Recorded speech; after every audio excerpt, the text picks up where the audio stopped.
I carry within me the child of God. That is where it all began. The words of one foolish woman determined the course of my entire life. Before I was even born, my fate was decided. Did her claim come from faith? Was it her way of escaping reality? Did she do it for money or fame? I don't know. I have been visited by an angel of the Lord. The village where she lived had suffered from years of poor harvest. It had been months since the last rain, and all the villagers prayed desperately to be blessed with succor. I am with child, though I have known no man. So proclaimed the pregnant woman in the midst of the drought. And on the day of my birth, the very moment I let out my first cry, a heavy rain fell down upon the village. The storm quenched the parched earth, nourishing the crops and saving the village. The villagers were astounded, for they had thought the drought would never end. As plump drops of rain poured down upon the village, they gathered around newborn me in exultation. She is the child of God. Perhaps there would be more wonder in claiming I had magical powers. Perhaps it would make a better story if I were to say that there were higher forces involved. But all these years later, here's what I truly think. It was nothing more than a fluke, an improbable stroke of luck, an unbelievably fortunate accident for my mother and the village, and an indescribably unfortunate accident for myself. I am with child, though I have known no man. As if that's even possible. Maybe she had fooled around with a man who had gone and abandoned her. And she spouted those lies to convince herself it had never happened. None of the village made any claim to be my father. Perhaps he was someone else's husband, and as such he couldn't reveal himself, as adultery is a sin in the eyes of God. The girl they were praising as the child of God was indeed not more than an ordinary daughter of a wretched woman. At the time, though, I thought differently. I believed my own mother's words, convinced I was a saint, and it gave me a sense of duty, of purpose rather than superiority. As the daughter of God, I believed it was my responsibility to help anyone in need. So every day I prayed. I asked my Father what I could do, what I was meant to do. Not everyone is equally good, however. There will always be someone who lends their ear to the devil's whispers. One man claimed I was the daughter of a charlatan. He shouted for all to hear, "If you really are the child of God, then perform a miracle for us." Could he have been any more unreasonable? Miracles are neither magic nor parlor tricks. They are realized through the power of faith. A lowly villager has no place demanding God prove his own divinity. It is the height of arrogance. But the man refused to heed my words. So having no other choice, I contemplated what I could do to show him I was indeed a saint. And blood was the spark of my inspiration. Michel, the time when I lived and the time when you lived were not so different. Our views and beliefs around the world are very much the same. So you should understand that in our time, blood was seen as unclean. It was a dreadful thing, ridden with diseases, which is why we drained it from animals and purified the flesh before consuming it. Being a saint, my blood would have been different. Like the blood of the saints who came before me, mine would be blessed. I believed it would be able to cleanse people's impurities. For my demonstration, I chose an elderly woman afflicted with a terrible disease. She was on her deathbed, and no one thought she would live longer than another day or two. The woman was overjoyed when I came to visit her.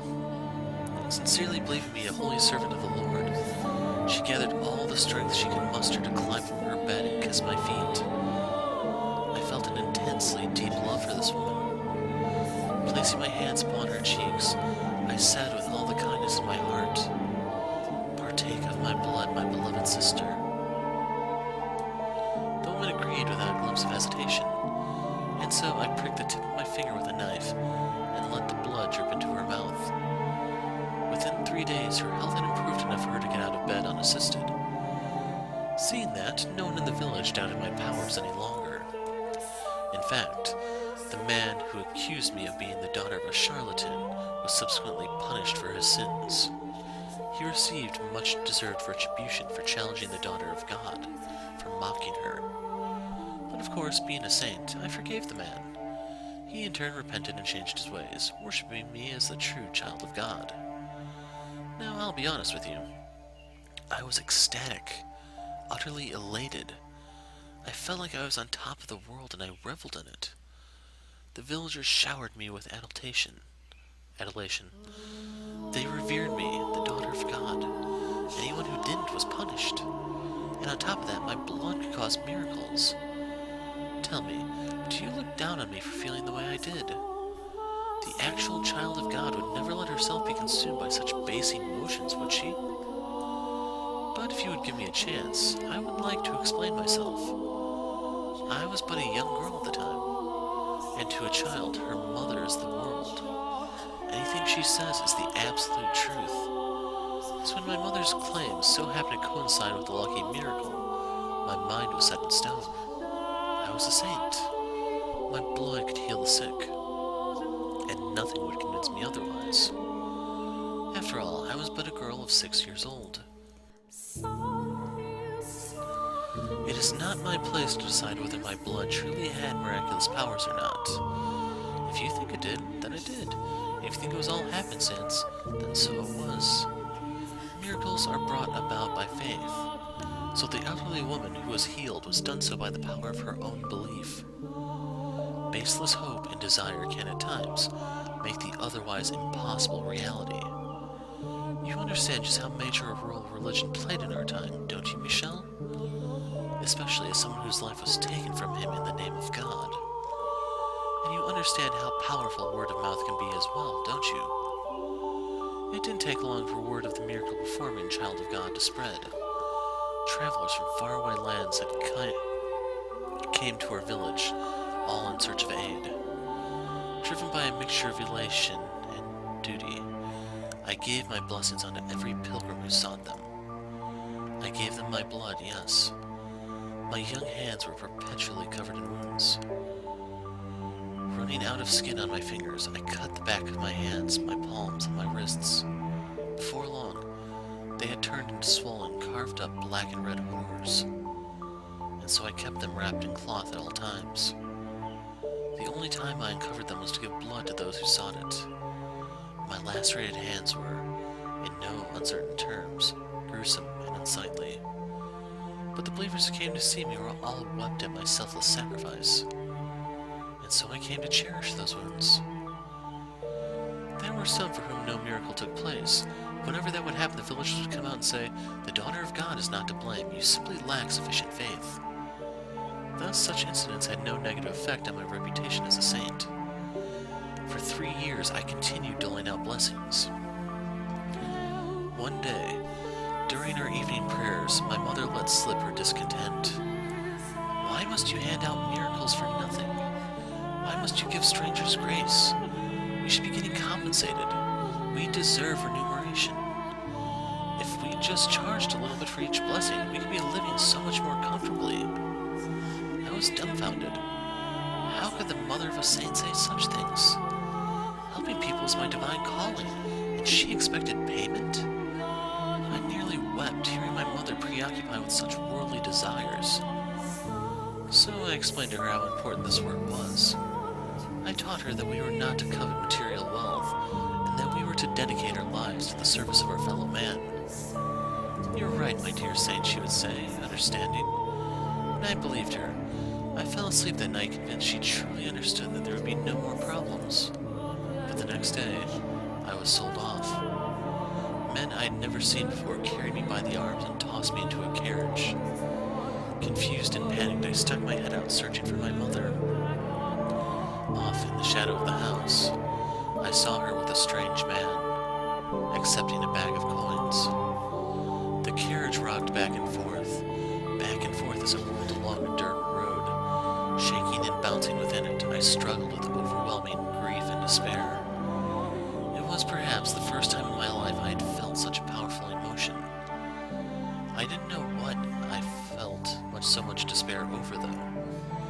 Obviously, it was over my present predicament, but I wasn't sure about what hurt the most.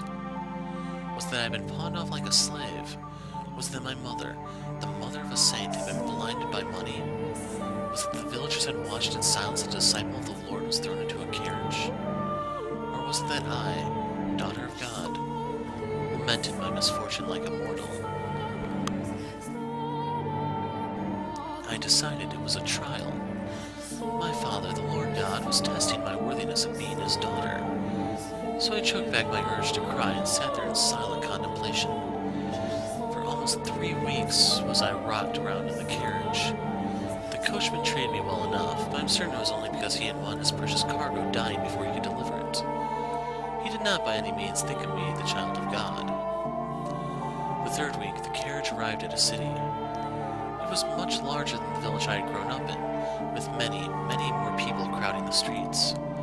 Something about them felt different too. They all spoke in a tongue foreign to me, which is when I realized I was far, far away from home. I was delivered to the lavishly decorated mansion of the region's lord. Brightly colored flowers bloomed wildly in the garden as guests laughed and ate extravagant meals. In addition to them, there were probably 4 times as many slaves moving about the grounds. Gaining a range of looks from everyone we passed, from smartly dressed men to scrawny, emaciated servants, I was led to the Lord's chambers. The Lord was surrounded by beautiful women. Perhaps they were slaves, or perhaps they were prostitutes, I couldn't tell. Among them were some girls hardly older than me. They all wore thin swaths of cloth, barely covering themselves at all. The Lord looked me up and down, and with a laugh he said, "Welcome, daughter of God. You'll be performing miracles for me now." "Miracles are not something to be performed for one single person's benefit," I replied, shocked and furious he had just said something so utterly blasphemous. In response he said, "I bought you. You are my property. You have no right to an opinion." But I would not have any of it. I entreated him to give up his indulgent lifestyle and devote himself to the service of the Lord. But the more I pleaded, the deeper the creases on his face grew. Thinking back on it now, it was hardly surprising. A 9-year-old girl was scolding the most powerful man in the region. I believed it was my duty and that I was only doing what was right, but he surely saw it as incredible arrogance. So the Lord had forced his will upon me. He bound my hands and feet and cut me without permission, filling a goblet of my blood and passing it around to his guests. A saint's blood and good fortune to all. That was when I realized the Lord was only interested in the approval of others. He reveled in their envy as he pranced about, showing off his curious new toy. Me. He didn't need my miracles. Neither he nor any of his guests were afflicted with disease or misfortune. They were all richly blessed. Every time he threw a banquet, he drained me of my blood. It became nearly impossible to find a spot on either of my arms that wasn't a swollen, reddish-black gash. And soon, because my arms were improving and providing enough blood for him, the cutting spread to my legs. I lived in a haze of half-consciousness. Honestly, I'm amazed it didn't kill me, though perhaps the Lord was simply taking care to not take any more than my body could spare. Watching the wealthy partygoers laugh and sip my blood through bleary eyes, another wave of despair came over me. My miracles, my blood, were not meant to be an appetizer at a feast. They were meant for the sick and the poor. But despite my wishes, the Lord persisted to squeeze me dry day in and day out for his own enjoyment.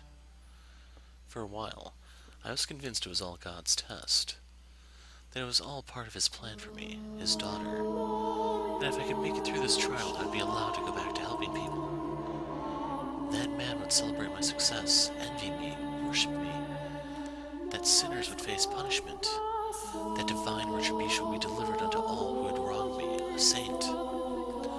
With each passing day, my spirit grew more twisted. Would anyone have believed that scarred and bloody girl tied up on the floor in a banquet hall was a saint? Unlikely. This was no charitable gathering, but an unholy spot. Perhaps it was caused by my corrupted spirit. Perhaps it was my heart's way of crying for help. Or perhaps it was the devil giving me my witch's mark. But But no matter what the cause, during one of the bloody banquets I underwent a transformation. I was half conscious as usual when one of the guests pointed at me and shouted something. His face went pale, as if he were afraid, which I found quite curious. The Lord then approached me, grabbed me by the hair, and lifted my head. He yelled something, but I was too far gone to be able to make out what he was saying. Suddenly, I found myself released from my bonds. But my body had grown so weak from being tied for so long, I didn't have the strength to hold myself up, and so I collapsed to the floor. I was still trying to figure out what was happening when the Lord drew his sword, raising it high above his head. His words in that moment reached me with perfect clarity. "You're a damned witch wearing a saint's skin." A witch? Why was he calling me a witch? I was the holy daughter of God. I had certainly never made a pact with the devil. What could have given him that idea? What was in store for me now? Had God performed some kind of miracle for him? Dozens of thoughts and questions flowed through my mind as death hung over me. I couldn't comprehend anything, and so I didn't feel any fear or anger at my impending death. I was simply curious. What had happened to me? But before I had a chance to find that answer, the Lord swung down his blade.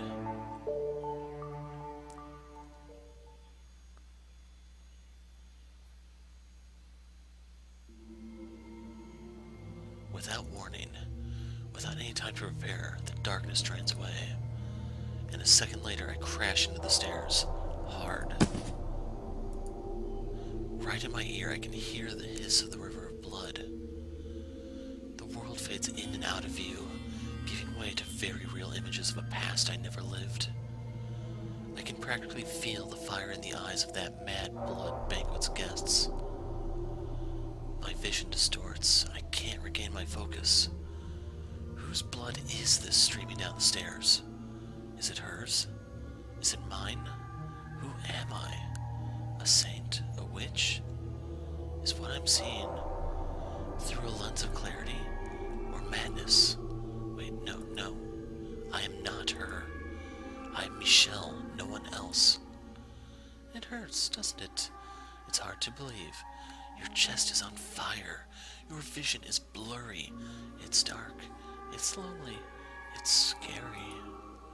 It's frustrating. It's disheartening. It's exasperating, isn't it? What you're feeling is exactly the pain I felt. I reach my hand out in a plea for help, which is when I see something I can hardly believe.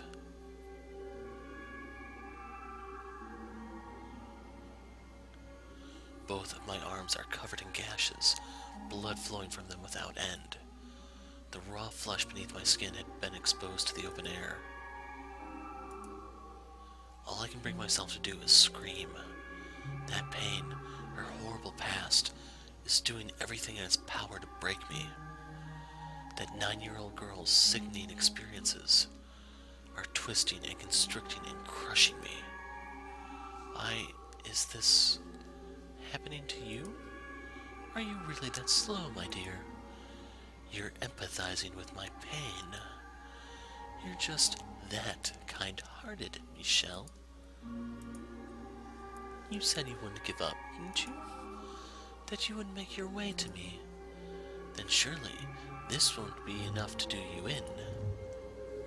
Of course it won't. Mustering up every last bit of strength I can, I begin crawling up the stairs. The red river beats against my open wounds, stinging painfully. The simple act of lifting an arm or leg is almost unbearably agonizing. The blood dripping from my lacerated arms mixes with the blood already soaking the tower. So this is the pain Morgana suffered. Do you despise everyone, Morgana? Did your resentment at your mother's betrayal, at the people who came seeking your blood, at the Lord who took your life, turn into a hatred for all mankind? Your perception of me is still incorrect, Michel. My grudge is only against a select few. Think about it, my dear. Of the thousands, millions, billions of people living on this planet, my world is comprised of but a minuscule fraction of that. Hatred for all mankind? No, what I feel is not nearly so nebulous. Although if I had died still believing I was a saint, maybe I wouldn't have such a well-defined mission. Are you saying the Lord didn't kill you? Oh my. Did you actually think that was the end of my tale? Despite all your big talk, you're afraid of having to suffer through any more of that, aren't you? But you're the one who said you wouldn't give in. So go on. Know my pain. Without losing your mind.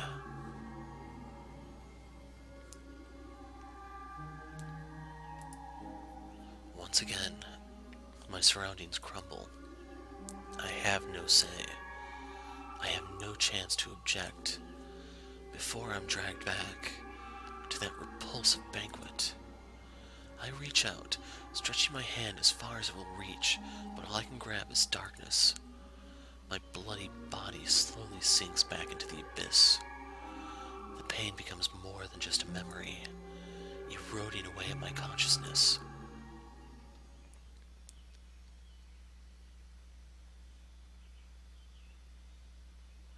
You're a damned witch wearing a saint's skin.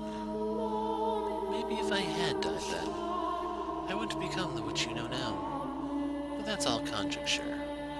Theorizing about what could have happened is an exercise in futility. But no, I did not die that day. Brought together by constant mistreatment, the Lord's slaves chose that moment to start their revolt. When he swung down his blade, someone bumped into him and it was knocked off its course. I didn't have the strength to get to my feet, so I simply watched the chaos unfold before my hazy eyes. It never even occurred to me that I should try to escape. At some point during the riot, a young man, one of the slaves, grabbed me by my bloody, limp arm and led me out of the Lord's manor. The young man brought me to a slum, a place where the people banded together in their hardship, barely scraping together enough to eat every day, let alone pay the taxes demanded of them. By the time we had arrived at a small brothel located a ways into the slum, the fog was starting to clear from my mind. I knew where we were, and feeling the gazes of those scantily clothed women, I trembled. In a sense, that was possibly the most frightened I'd ever been in my life, despite everything else I had been through. The idea that I had fallen so far I would have to become a prostitute scared me to death. After all, I was a saint, and saints were supposed to retain their purity. Spreading my legs for any man who would give me enough coins would shatter my very identity. As all that was going through my mind, I probably shouted no in protest, because the slave gave me an exasperated look and told me he hadn't brought me here to become a prostitute. He said he knew someone here, someone I could trust, and that she would give me a room. I had trouble believing him, though. I couldn't trust the word of a prostitute, someone who valued money more than their own body. It was all a trap, I was sure. One day, they would tell me I had to work. Nothing he said would convince me otherwise. Apparently sensing my mistrust, the slave gave me an apologetic frown and pointed to a mirror saying, even if you wanted to, you couldn't work looking like that. I could not believe what I saw. That couldn't be my face. It had to be an illusion. There was no way. That was not the face of a saint. It couldn't be. It wasn't real. It wasn't possible. Patches of skin had fallen off my face, exposing the raw, red flesh beneath. It looked quite similar to what had been done to my arms and legs, except my face had never been cut before. Looking at myself in the mirror, even I doubted my own sainthood. The thing in my reflection was a hellish abomination. It was the twisted face of a witch. And although I was shocked by what I saw, at the same time it answered several lingering questions. It explained why the Lord and his guests had panicked at the sight of me. And it also explained why he had said I was a witch wearing a saint's skin. Over the course of the dozens of banquets I had participated in, my face must have mutated, twisted into this ugly, sickening, monstrous thing. The sight of what I had become sapped the last bit of willpower from me. Not because I was particularly fond of my face or thought myself especially beautiful, but because pushed me to see everything saintly about me crumble away. Test from God or otherwise, I didn't have the strength left to attempt to overcome it. Deciding I would rather be dead than struggle any longer, I begged the slave to kill me. Taking one's own life was a sin. If I did that, I would not be able to return to my father's side, and I wanted to ask him why I had been put through such a tribulation. But the young man refused. He said, completely missing my attention, that if I persevered, good fortune would eventually find me. He said that if I lived on, I would eventually get a chance to show them up. I had no such worldly concerns, though. But if no one would take my life, I had no choice but to live. I despised life at the brothel. The men who came to buy their services were disgusting buffoons, the kind of people who think they could deceive God. And the women fawning all over them were just as repulsive. They said I had nowhere else to go, which meant I was forced to suffer that sickening place. But by the time a year or so had passed, my feelings about it had changed. The women of the brothel took good care of me, treating me like a sister. At first, it was just irritating. I was a saint, and how could a saint have prostitutes for sisters? But over time, I got to know them better, grew to appreciate their circumstances and hardships. Despite barely having enough money to keep food on the table, whenever they had a little to spare, they would use it to purchase medicine, ointments to apply to my arms and legs and face. And as a result of their generosity, my arms and legs started looking almost human, but nothing had any effect on my face. Occasionally, the slave would drop in to check on me. The other men thought me ghastly and wouldn't get anywhere near me, but he was different. And every time he visited, he would say, "One day, I'll show you the world." And to tell you the truth, I was beginning to grow attached to it all. My time at the brothel was probably, all things considered, one of the brighter chapters of my life. There I was neither saint nor witch, but an ordinary human girl. For the first time, I felt like my life had meaning beyond my assumed divine purpose. I was even beginning to feel kind of happy. And with each passing day, my intractable worldview was gaining a little flexibility. Perhaps I could perform miracles. That didn't necessarily mean I had to be the daughter of God or a saint. Maybe I was just a regular person who happened to possess some unusual abilities. Ridiculous, isn't it? Despite coming to accept my humanity, I refused to let go of my miraculous powers. They were the last thing protecting what I thought of as myself. But to me at the time, it felt like a very dramatic change of heart. 3 years after the revolt of the Lord's Manor, I had my 12th birthday, for which they threw me a little dinner party. The women all pitched in to bake me treats, and the young slave man was there too. I was happy. I thought if life could continue on like this, I was fine with not going back to being a saint. But for some reason, happiness always seems to slip away as soon as you've got your hands around it. No one sincerely wants to lose it, so why must they? I certainly didn't mind not being miserable. Let me tell you what happened that night. On the night of my birthday celebration, bandits attacked the brothel. Now, bandits were hardly a rarity in that time, so everyone was always on the lookout, and we never went out at night. They wouldn't stop at robbing you either. They were armed with blades and would frequently kill their targets if necessary. But cautious as we were helpless against a direct raid. The brothel fell into a panic, screams echoing in the night. The customers were carved up and left for dead. The women were bound and stowed away to be sold.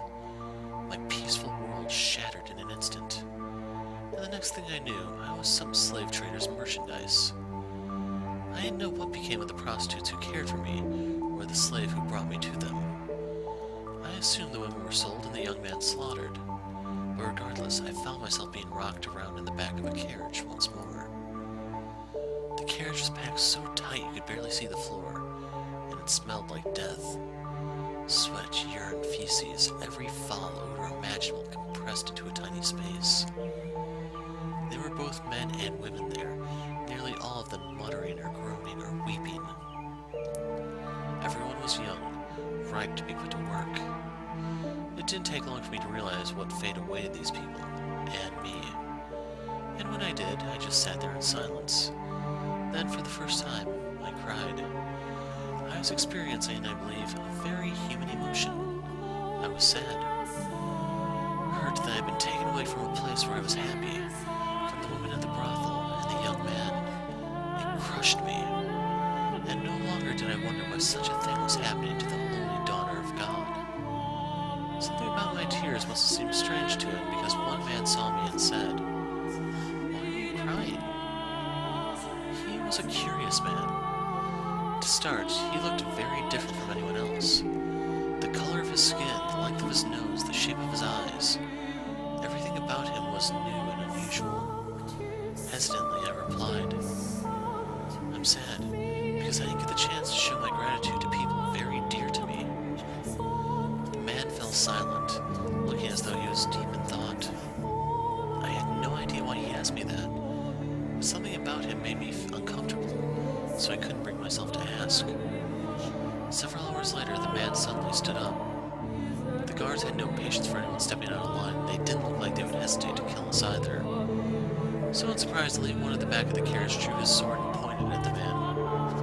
What was surprising, though, was what happened next. The man, his hands shackled like the rest of us, leapt for the guard, slamming his fists into his face and stealing his sword. The entire carriage was in shock.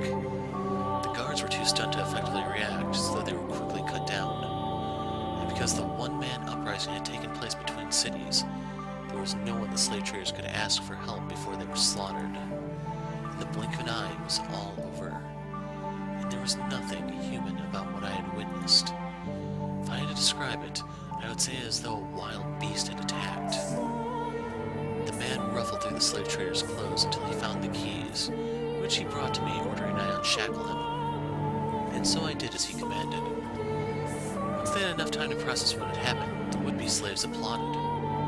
Their wretched souls had been saved. And for a moment, I believed so too.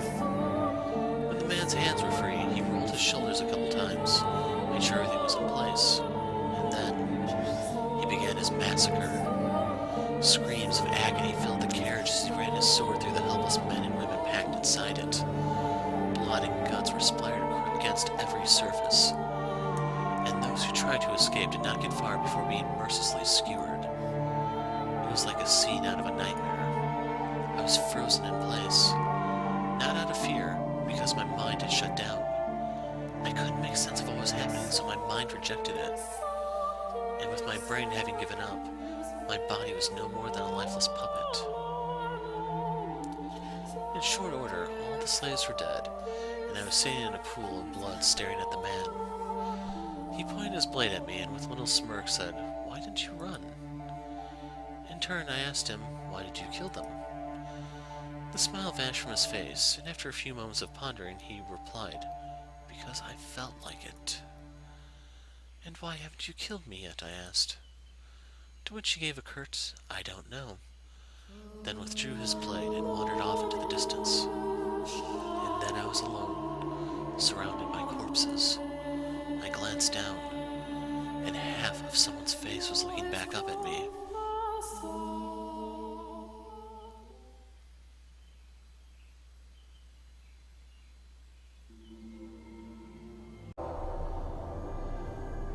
Wrapped in absolute darkness, warm blood spills onto my cheeks, my hair, my skin.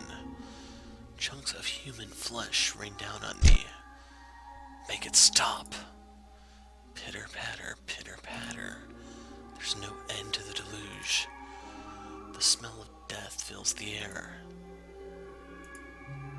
I'm struck with a wave of nausea so strong I can't hold back the contents of my stomach. When my mouth opens to vomit, blood pours into it.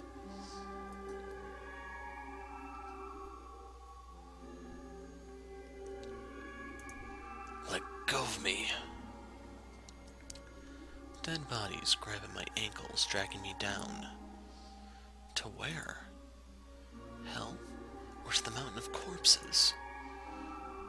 Now, do you understand that there was a time, if but briefly, when I was happy, when I felt human emotions. But I wish I never had. If I had remained confined in my Daughter of God shell, then I doubt I would have felt so much terror at the sight of death. I can't say anything in response. I can't form words. I feel what she experienced, the massacre she witnessed, the limp flesh piling up around her. Even more than twice her age, it's enough to drive me mad. The fact that a 12-year-old girl had to experience something so unspeakable devastates me. Tell me, my dear, do you pity me? Do you sympathize with me? If you feel bad for me, then you'll remain with me. You'll feel my pain and my despair with me, won't you?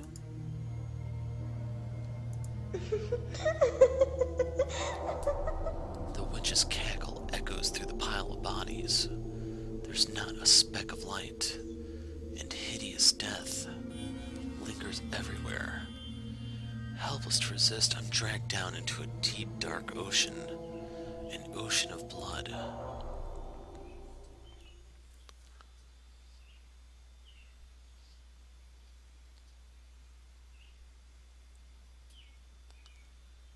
Now, on with the story. I was at a complete loss for some time after that. I didn't want to return to the city because I knew there was no one left who would take me in. There was only the Lord who had bound me and drained me of my blood. So I wandered the roads, no destination in mind and nothing to defend myself but the clothes on my back. Frankly, I'm rather surprised I wasn't attacked by bandits. After walking for days without food or water, my mind was hazy and my exhaustion at a peak. In the distance, I saw a lake. So, driven by my thirst, I turned my unsteady feet toward the water, not caring that it took me off the main road. And it turned out that was the correct choice because there was a small cottage beside the lake. Smoke rising from the chimney telling me it wasn't abandoned. Out of sheer desperation, I knocked on the door. No one answered. The door wasn't locked, so I slowly, hesitantly pushed it open. And beyond it, I found an old woman sitting dead in a chair. The woman was a witch. By trade, that is. It appeared she had a deep knowledge of medicinal herbs, using it to make an assortment of medicine. In her cabinets were dozens of small glass bottles containing dried powder leaves and crushed berries, among other things. On the fire was a pot of stew. The woman looked as though she was asleep. Presumably, she had passed away of old age, for there was no sign bandits had been running through the cottage, and she had a look of absolute serenity on her face. Looking over at the woman's dead body, I didn't cross myself. I envied her. Dragging the woman's body by her feet, I dumped her into the lake. Do you think doing so makes me a bad person? Makes me unsaintly? Well, I didn't have anywhere else to go, and the owner of the cozy cottage was no longer of this world. There was no reason I couldn't fill the home in her stead, was there? I deserved to have somewhere I felt comfortable, after everything I'd been through, didn't I? And so I took up residence in the old witch's cottage, and remained there until my 16th year. By 16, a terrible cynicism had taken root in my heart. I had no trust for people. I shut them out, building high walls around myself. After such a tumultuous, bloody childhood, it was all I could do to protect myself, to keep my young spirit from cracking. Nevertheless, travelers would, on occasion, pay the old witch's cottage a visit, seeking her medicines. Whenever someone arrived, I would cautiously crack the door open, telling them they could trade for whatever they wanted with food and never showing my face. One day, a young man showed up at the cottage. My sister has fallen ill and she desperately needs medicine. He was very soft-spoken. There was a distinct kindness in his voice, which I thought unusual, curious. What kind of person could he be? What did he look like? What expressions did he make as he spoke? To satisfy that curiosity, I snuck a peek at him through a crack in the door. He was a handsome young man with flowing flaxen hair, and upon seeing me, he didn't flinch back in disgust. He smiled. According to him, his younger sister had fallen gravely ill, and though they had tried a number of remedies, she was still bedridden. The medicines I gave him too had no effect, but he persisted in his quest, visiting me again and again for new combinations to try. He wanted nothing more than to relieve even the slightest bit of his sister's suffering. And moved by his dedication to his family, I too wanted to do anything I could to help. For the first time in years, my world encompassed more than my small cottage. When the young man came, he would ask not only for medicine, but to go on walks with me. He volunteered to spend time with me, despite my horrifying appearance. It's not healthy to stay holed up inside all the time. You've got this beautiful lake right here. What do you say we take a little walk around the shoreline? He said with a smile, taking me by the hand. We spoke as we circled the lakeside. His voice was always soft and pleasant, like a ray of light shining through a crack in the walls. When I was with him, I felt like I could be an actual person, an ordinary girl. He talked about his sister more than anything, and whenever he did, he was at his brightest and most melancholy. The young man had been a member of a noble house, but disputes over who has the rightful heir had forced him and his sister out. Shortly after that, his sister had fallen ill and was now bedridden. I'll take anything at this point to make her better. I'll even take a miracle if I can get one. That word, muttered beneath his breath, sparked my memory. I was a saint. My blood had healing properties. I had no reason to hesitate. Someone needed my help, and who deserved it more than this kind-hearted young man's sister? So I decided to tell him what I really was. That my blood had miraculous powers, that it had saved people, that the moment I had been born, the drought plaguing my village had come to an end, that I had been known as a saint, the daughter of God. I told him everything, and he believed it all. He led me to his house where a pale, sickly young girl lay in bed. She was a sweet little girl with the same flaxen hair as her brother, who looked like she may have been quite spirited if not for her ailment. It was touching to see the two siblings sitting there together, quietly holding each other. I would gladly give my blood for the two of them. And so, I made a new cut on my hand, which had healed considerably thanks to the slave and the women of the brothel, and let the girl drink of my blood. Neither of them had any doubts about my sainthood, and because they believed, a miracle occurred. The flaxen-haired girl recovered enough to get out of her bed. I was extremely proud of myself. I felt like, for once, I had actually saved someone's life. The only issue was, she didn't make a complete recovery. For a few days after drinking my blood, she was in good health, but her condition quickly regressed. I was deeply perplexed by this. A miracle had undoubtedly taken place, but it was only temporary. Now, though, I believe I can explain what happened. Her recovery was nothing more than a placebo effect caused by her faith. That's something I couldn't have known at the time. We were all three perplexed, and we were all three disheartened. Nevertheless, I was prepared to give her my blood as many times as needed. Whenever her condition worsened, the young man came to request more, and never once did I turn him away. On the contrary, I enthusiastically offered her my services. Over time, though, the hope in his eyes began to fade. He asked me on fewer walks, and he seemed hesitant to look me in the eye. I assumed it was out of discomfort, out of guilt, out of shame about asking for blood. I don't think his concerns were for me, rather himself and his sister. As I mentioned earlier, blood was considered unclean in our time, and not only was I giving mine away, I was having his sister imbibe it. Looking at it that way, it would hardly be a surprise for him, or anyone else, to think what I was doing was depraved. As time passed, the flaxen-haired young man seemed to grow more and more disturbed by me. That's what I got for opening up. That was what I got for letting his kind, warm light shine in on me. The moment things went bad, he pulled away. There were times when I thought I shouldn't have done anything in the first place, but regardless, I held fast to my original decision. I would put myself on the line for them. No one else. Just them. Even if he was afraid of me or had no interest in seeing me, I would continue offering her my blood. And I was firm in my resolve. One day, though, I received a new visitor. The young man was still the only one I would show my face to, the only guest I had let into my walls. So as usual, I took the man's request from behind the cottage door. But I could hardly believe my ears when he began speaking. Are you the witch with the miracle blood? First, how did he know my blood had powers? Second, why had he called me a witch and not a saint? Third, why did he sound like the man who had slaughtered the slave carriage? I told the man he had to leave, that I would not be opening the door for any reason. In response, he said, I'm in need of your blood. Could you not spare a little? My blood was for the sick and needy. I would never spare a drop for a murderer like him.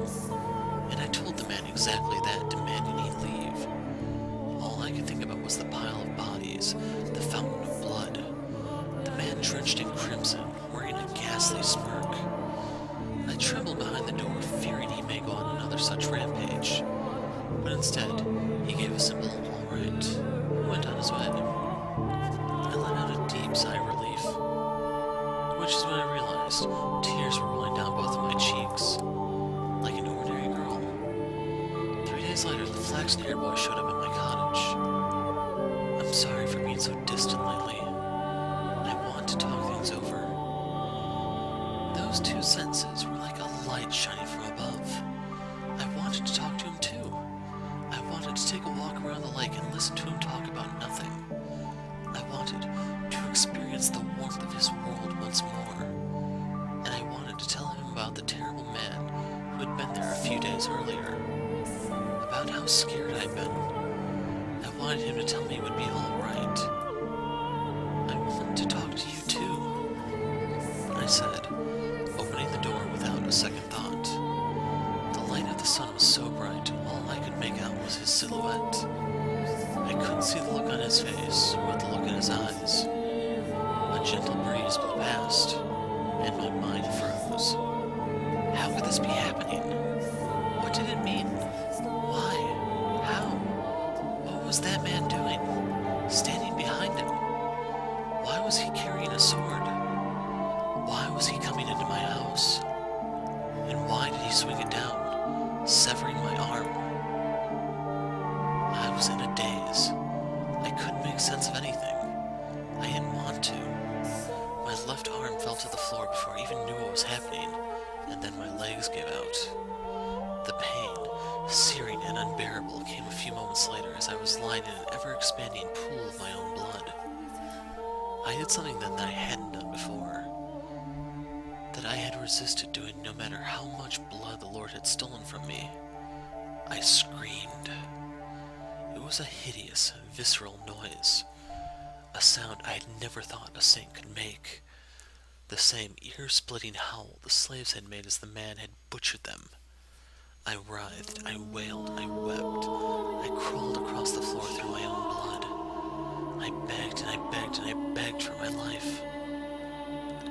The man walked over and picked up my severed arm, and then, shockingly, he tossed it to the kind-hearted young man, after which he said, That's your share. Should last you long enough. Share?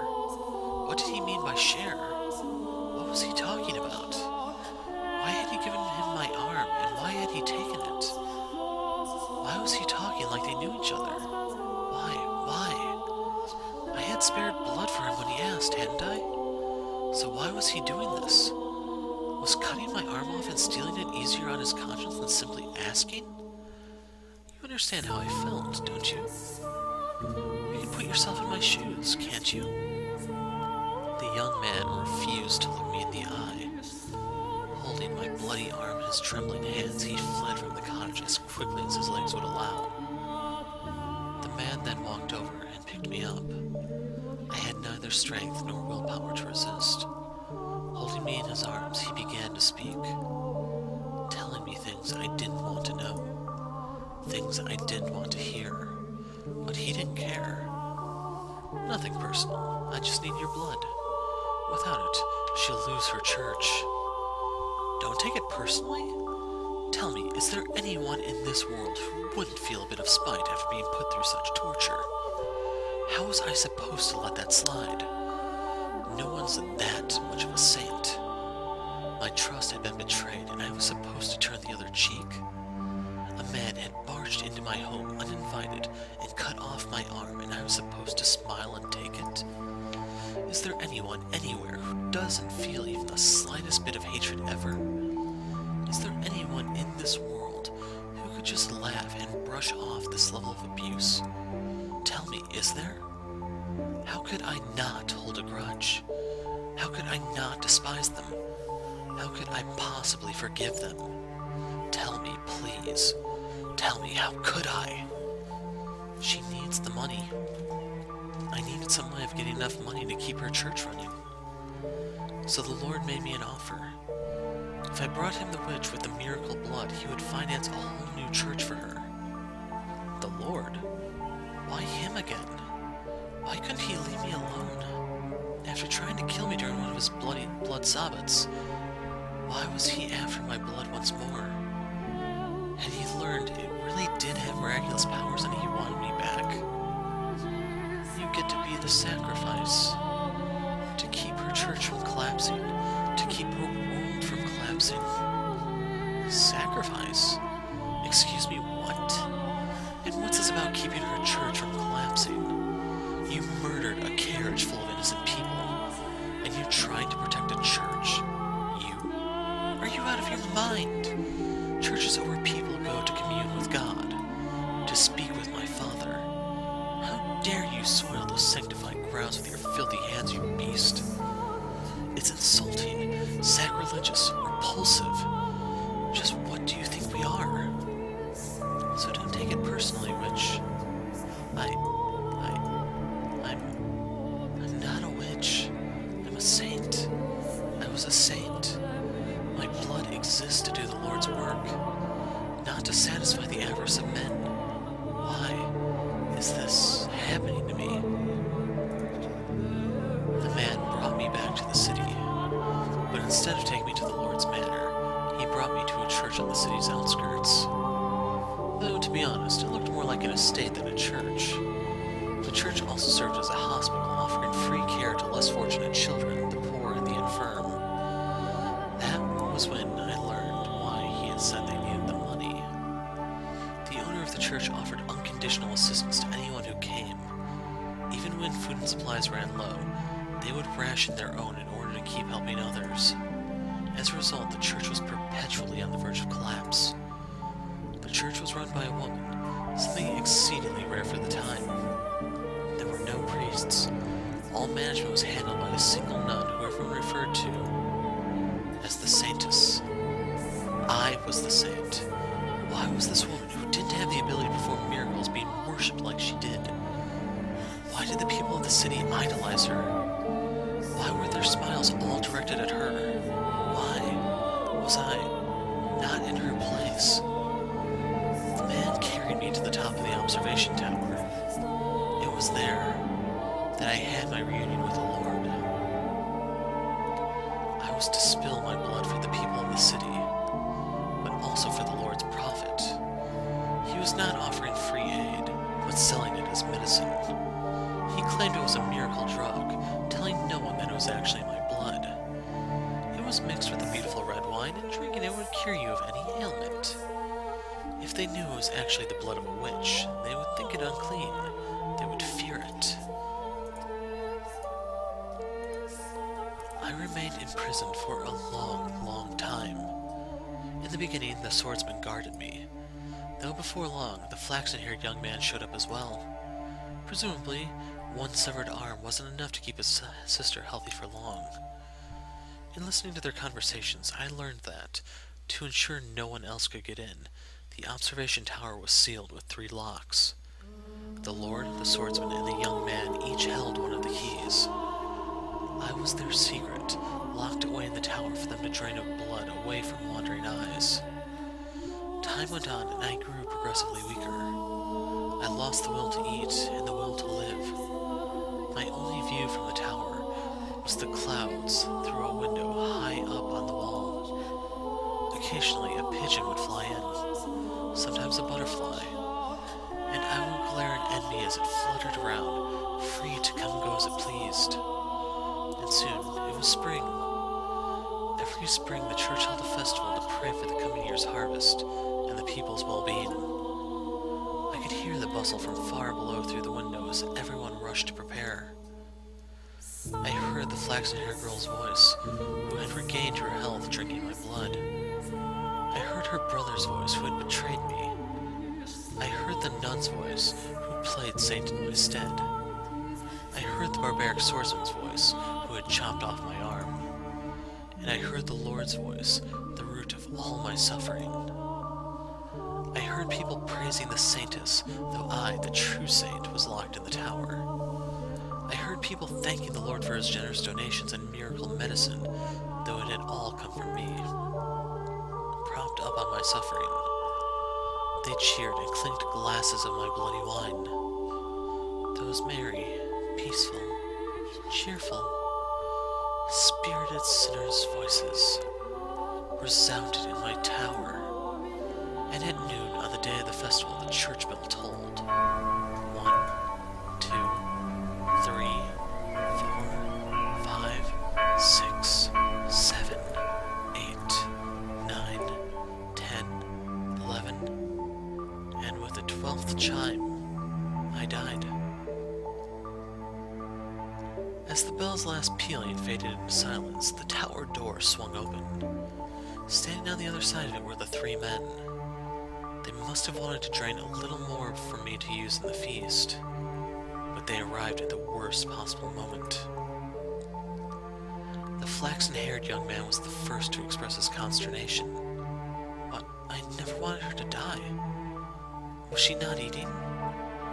The Lord gave my corpse a casual glance and said, stone-faced, "Seal the tower off. Understood? No one finds out about this."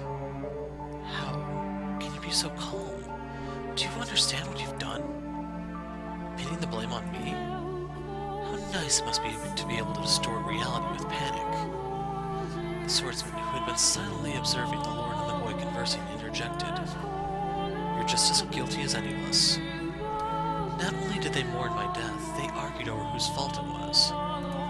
Did they not mourn my death? There was no regret, no remorse. The young man muttered absent-mindedly, "I never wanted her to die."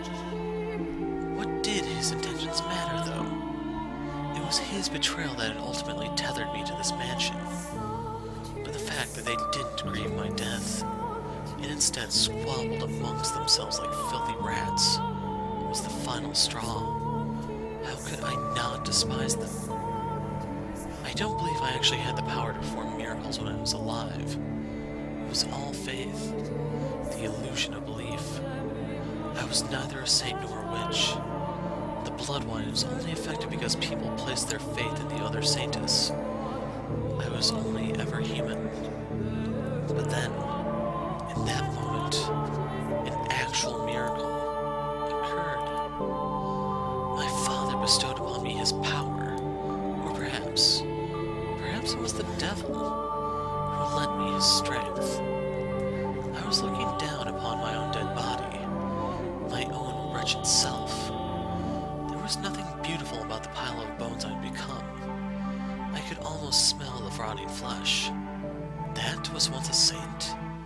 I laughed at the thought. It was absurd, ridiculous, and infuriating. They would pay. Those who had cast me into this hell, who had mocked me, who had done this to me, who had made a witch out of me. Hatred coursed through me. Revulsion at everyone on these grounds still smiling. They would know just whose dead shoulders their little party was resting upon. If they wanted so badly to call me a witch, witch I would be. I would kill them, every last one of them, place a curse on their souls. And so I made my wish. Most people consider it a curse, but to me it was most certainly a wish. And my father, or maybe the devil, granted that wish. From the garden, there rose a scream. The flaxen-haired young man knew that voice better than anyone. He went deathly pale, darting down the spiral staircase until he reached a window. A young girl was on her knees, vomiting blood in the grass. The young man let out a yelp as he descended the remainder of the staircase. As soon as he had reached the garden, he lifted the girl in his arms, but she had already perished. Realizing this, he cried to the heavens, saying the one thing he should have kept to himself. The witch killed her. The blood of the witch killed my sister. That wine you're drinking is no medicine. It's the blood of the witch. You're all drinking witch blood. Crushed by the loss of his only family, the young man picked up a silver fork and plunged it into his own throat, ending his life. Naturally, there was an uproar. Goblets of wine crashed down upon the earth in rapid succession, as the people holding them fell to the ground and vomited or convulsed.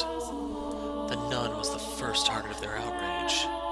What she had claimed to be medicine had turned out to be blood, an unclean substance. The blood of a witch, no less. A servant of the church, a servant of the Lord, had given her followers blood to drink. And at this, their indignation surged uncontrollably. The people surrounded her, tying her up and throwing her to the ground.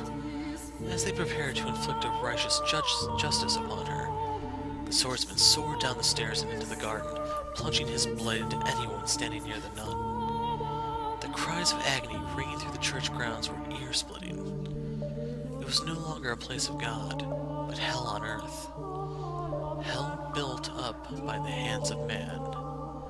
Hell painted red with the blood of their brothers. The people armed themselves with anything they could find and went after the man.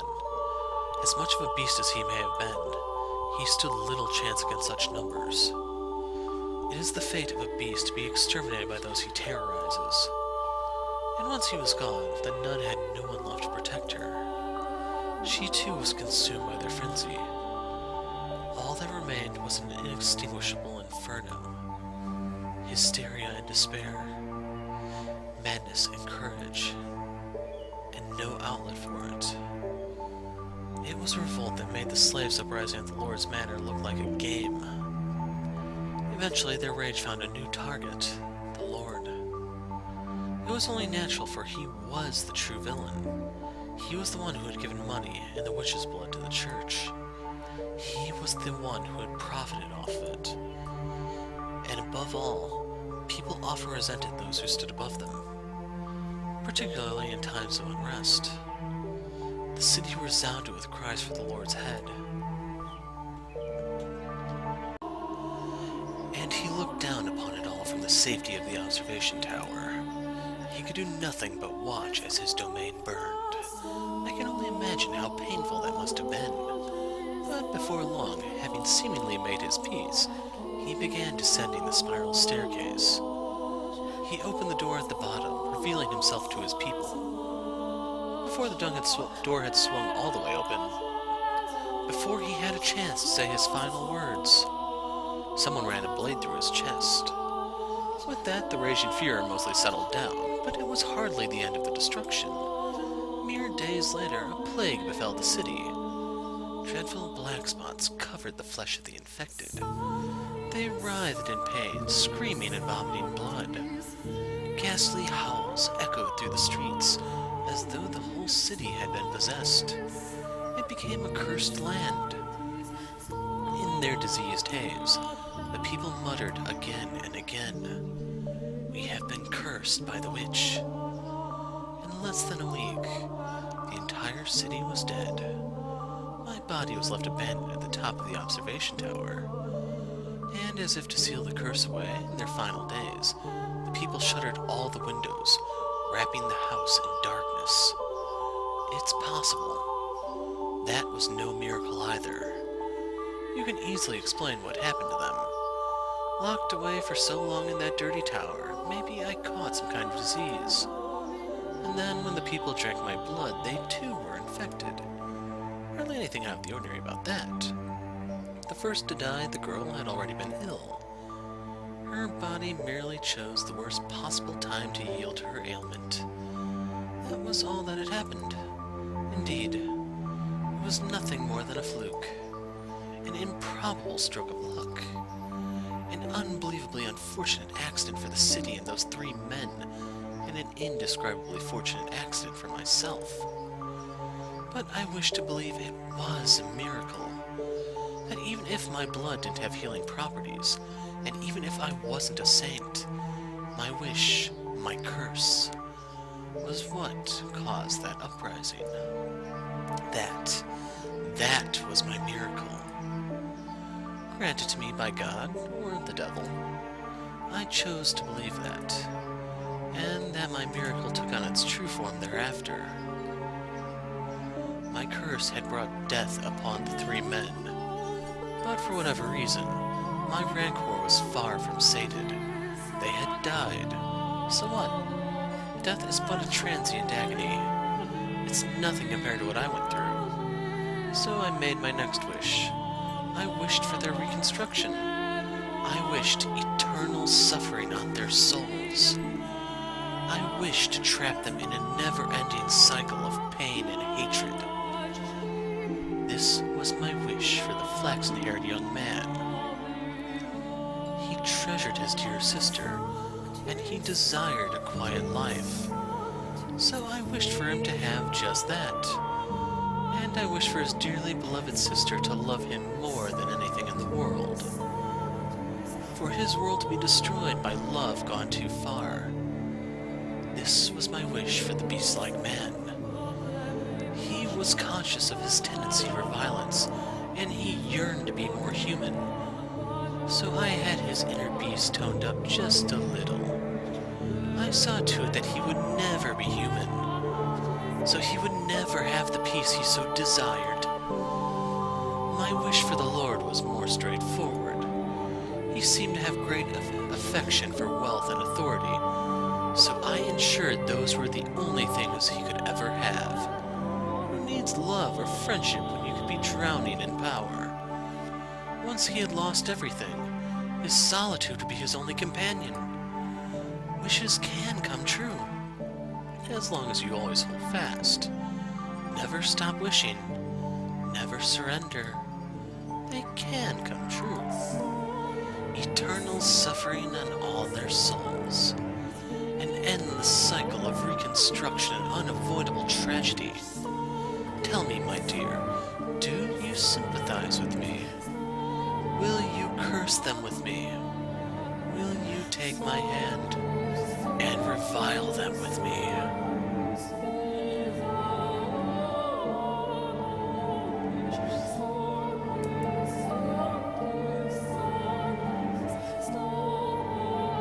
This time, when my body crashes in the tower's stairs, I'm unable to make a noise. The obstruction is less mental and more physical. The excruciating pain. It's so intense I can't even eke out a scream. My vision is distorted, my mind thick with fog. I feel like I'll fall into a bottomless pit if I loosen my grip on my consciousness even slightly. Through the haze, I see my own severed left arm, reflected in a pool of blood. I see my face, large chunks of flesh peeled off. Look at you, trying to crawl up those stairs like a worm. How pathetic. It's like I'm looking at my old self. I can barely form a coherent thought. I can't lament her inhuman fate, can't mourn for her, or be shocked by the revelation about the 3 men in her history with them. Pain. It fills every corner of my mind, every nook and cranny of my body. You've figured it out by now, haven't you, my dear? never make it to me. It's not possible. But it's not your fault. It's not because you're weak. There's simply no one who can bear this pain. You're allowed to give up, to rest. There's nothing wrong with that. The pain, the crushing weight, it's miserable, isn't it? But all you have to do is turn back, and it'll all go away. The witch whispers her sweet temptations. You put in a fine effort. There's no shame at all in throwing in the towel. Her voice is soft, gentle, pleasant, saccharine. Concede defeat. If I do, it'll all go away. The searing pain spreading from the stump of my left arm. The sensation of being perpetually drained of my blood. The miserable solitude of staring at a door that never opens. The laughter I can hear through the window. My miserable wailing and this maddening hatred. I can end it all. That's right, it will all be over. You have the power to make it stop. Make it all stop.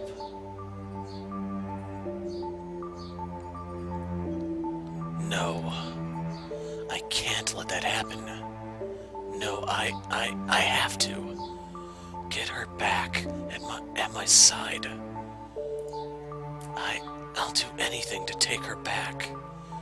Even if it means I end up 1,000 tiny scraps of meat. I will not give up on her for any reason. You won't, will you? Oh, such beautiful resolve. Willing to sacrifice yourself to save the girl. Like a hero of legend. Or maybe a fairy tale prince. No. I am no hero and I am no prince. I am a human, an ordinary man. I don't have any extraordinary potential. I'm not a courageous leader or a charismatic general. I'm just a regular man, in love with a regular woman, who refuses to lose her. I don't need any other accomplishments, only that. That's all I need. Because I'm just a regular man. My one act of resistance. It doesn't matter what you say. It doesn't matter how much you cut me up. Nothing changes what I have to do. I have to take her back and set her free of this mansion. Nothing else. And never will I back down on that. Arms or no, as long as I can move, I must push forward. I must make my way to the woman who waited for me for so long. Up, to the top of the tower. Forward, ever onward.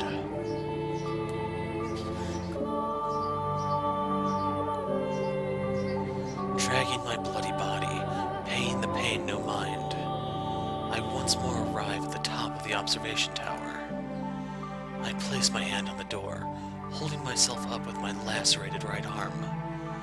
Take a moment to catch my breath, and then lift my head. Gaze into the void and shout her name. Morgana! I pity you. I truly do. You were a saint shackled with an unfathomable fate, and for that I am enraged. As I felt your pain, as I watched your life, I too felt a burning hatred for those 3 men. If you truly feel that way, then why can't you stay here with me? We're all dead anyway. We've reached our ends. Do you honestly think there's anything more for us? There isn't. The end is the end. So what do you say the 3 of us? Me, you, and Giselle. Torture the 3 of them and everyone they cared about. Make them suffer here for all eternity, in this house. And that way, you and Giselle can be together forever too. That's not an option. Why not?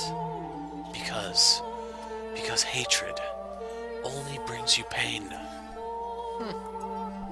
That's brilliant. You spouting stupid platitudes at me. I can't believe my ears. Save your nonsense moralizing about how hatred does you no good. I won't hear it. I'm doing just fine for myself, my dear. In fact, I've never been better. I feel wonderful. Did you think that would be enough to persuade me? Really? How disappointing.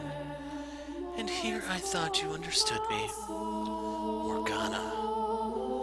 Why don't you say what you really think? Go right on ahead. Hate them as much as you want. But keep me and Giselle out of it. Why didn't you just say that? I do feel bad, truthfully. For all the time we spent together, never once did I ask about your life. I was so focused on myself. And in the end, I pushed you away. That you did. You wanted to be with Giselle, so you pushed me out. I wish I'd asked you sooner. It wouldn't have changed anything, though. One puny man knowing what I went through would hardly be enough to erase the loathing I bear. It would have turned out the same regardless. There was nothing you could have done for me. There is nothing. Still, I would like to apologize. Had I known what you carried in your heart, perhaps I could have chosen my words better. Instead of rejecting you, I could have chosen some other response. I cannot remain in this house, nor can I allow her to stay either. So I would like to apologize for both my past actions and my present. Well, in that case, open the door, Michel. I take another moment to catch my breath, and then I gather my strength into the hand on the door. Blood seeps from my fingertips, slowly trickling down the rough surface. It reminds me of my death. I'm coming for you. I push open the door, praying that it will be the last, that beyond it lies light for Giselle, and if possible, that it might cast a bit of light on Morgana's heart as well. What? However, why am I in my bedroom? What I find behind the door is the last thing I expect. Huh? As she appears from the shadows of my chamber, I can't conceal my surprise. Giselle? Is this another illusion, Morgana? No, it's not. I am the real me. Thank you for coming all the way here for me. She's thanking me. So why isn't she smiling? That was very kind and courageous of you, Michel. I'm deeply moved that you'd have such compassion, not only for her, but for someone like me. Do you know what else you are? You're a worm. What is it this time, Morgana? What do you say we pull back the curtain, my dear? What curtain? There's one detail that hasn't yet come to light. This isn't your first return to the mansion, is it? You've been back numerous times. Each time not remembering her, and each time hurting her even more. What are you talking about? What am I talking about? Oh, you know good and well, my dear. Or do you honestly believe that all the other pieces were in their rightful places, and you alone were some exception? I never. Tell me, how was it? Living in so many different eras, not knowing who you were, and playing with all the different men. No, you're out of your mind. You make it sound like I was... Not like, my dear. You are the white-haired girl. Enough. How could anyone possibly confuse me with her? To tell you the truth, I couldn't see you as anyone else. Your white hair, red eyes, porcelain skin, and your name. Tell me, what about you isn't the same? We're not the same person. I saw the letter. What? The one you had hidden? No. And you didn't think that was worth mentioning? No, Giselle, I didn't mean... You're exactly right, my dear Giselle. He deceived you. He kept a very important secret from you. Despite showing up before you multiple times, he cast you aside again and again.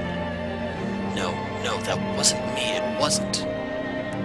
It all makes sense now. Nothing you ever did was for me. Giselle, Come on, Giselle. Tell him exactly how you feel. Michel, please don't say it.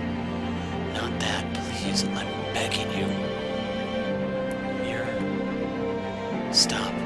Please don't, Giselle. Not actually. Please. Don't say it. A man at all, are you?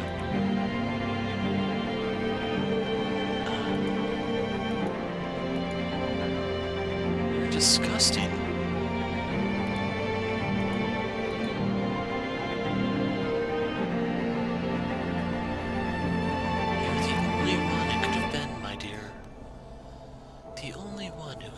The white-haired girl. The next moment, my whole world comes tumbling down. I could have borne anything, losing my arm, having my face torn off. Any amount of pain, I could have handled it. For you, I could have done it. But this, hearing those words, coming from your mouth, being rejected by you, that I cannot. Those words, they bury me alive. And you're the one person I never wanted to hear them from.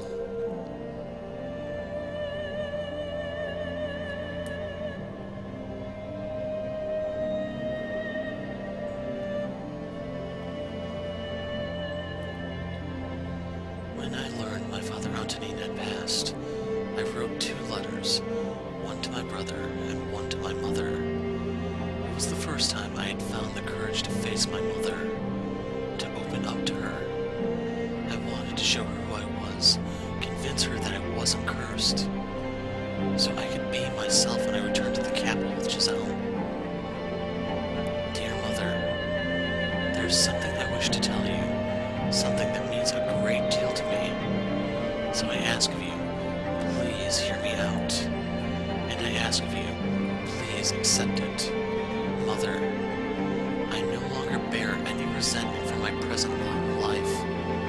Nevertheless, I would ask of you to concede one thing, that I was never cursed, that I was always your son, that I am Michel, not Michel. I have found someone who I care for dearly, a woman, and I love her with all my heart. To spend the rest of my life with her. I do not wish for much, simply to have a quiet life with her, to go through our days together, man and woman. That is the one thing I want.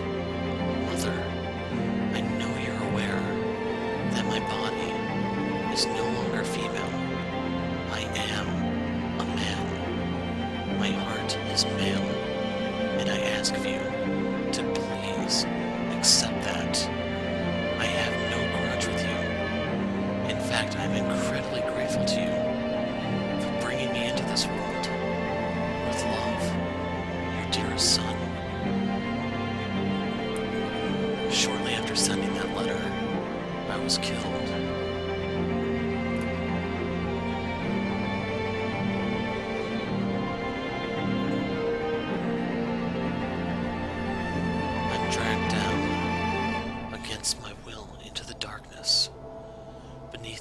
represents my own past. My door, the door I swore never to open. But despite all my efforts to resist, the door sucks me into a world I never wanted to see again, a history I never wanted revealed, a past I never wanted anyone to see. Nonetheless, the door opens.